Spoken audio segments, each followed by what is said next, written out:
Hey guys, it's Eric and I'm back. Today I want to talk about the two big differences in hunting and fishing. In my opinion, as someone who's very involved with both, as you guys know by following the channel, which speaking of which, if you haven't already, please like this video and subscribe to our channel. And for those who have already done so, we appreciate that very much. Okay, so since I've been hunting and fishing, I noticed two differences between hunting and fishing, and there's some pros and cons to both, but to be quite frankly honest, the bigger pros to fishing and the bigger cons to hunting this one. And that is the fact that fishing numbers are increasing, number of fishermen, and number of hunters is declining. So let's tear these apart.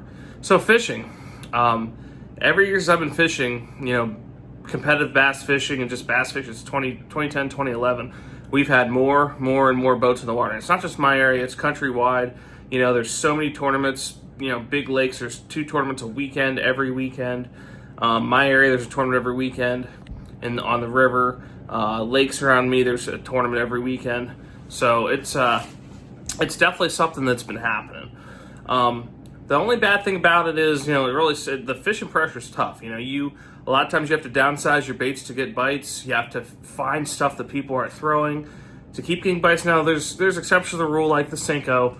That works in all situations pretty much for clear, low water. But outside of that, you're really having to look and find those baits that other people haven't figured out yet. The good thing about it is, it's getting more people involved with the sport. The more people involved with the sport, the less, the government can try to, take it away at some point, which is where we kind of lead to hunting. The positive thing with less hunters is, yes, there's less people in the woods, a little less hunting pressure, but here in Pennsylvania, there's still a ton of hunting pressure. We still have the most hunters in the nation. So there's that. And public lands are still getting more crowded because what's happening is a lot of people are losing their permission properties. The back 40 they hunted for 20, 30 years is either being leased out to a higher bidder or just not allowed in hunting anymore.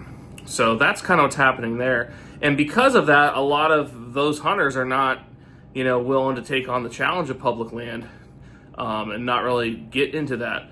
So the numbers are going down. We've seen that. Now, if here in Pennsylvania, when we had the Saturday opener rifle season come in, that actually increased the numbers a year and made the decline a lot slower than it had, but unfortunately it still is a decline. And like I said, for hunting pressure, that's about the only positive, because the negative is, especially with politics and a lot of things you see out west with public lands trying to be sold off and stuff, the less hunters you have, the more susceptible we are to that. So with fishing, basically, it's been on the upswing for 10, 15 years, but COVID 5 years ago really put things on the upswing, really got people to find a new hobby.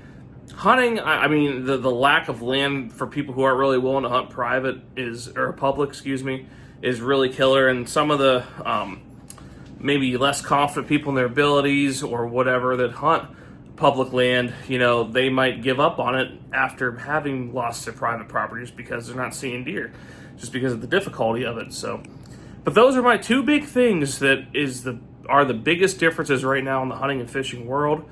Fishing, we're gaining more and more fishermen, which for keeping the sports great, but for fishing pressure and difficulty to catch fish is worse. And then for hunting, we're losing hunters, which is a little better for the hunting quality and pressure, but it's putting us at risk from selling off public lands and other things. So tell me what you think about that assessment. I'd love to hear your comments in the video, and thanks for watching.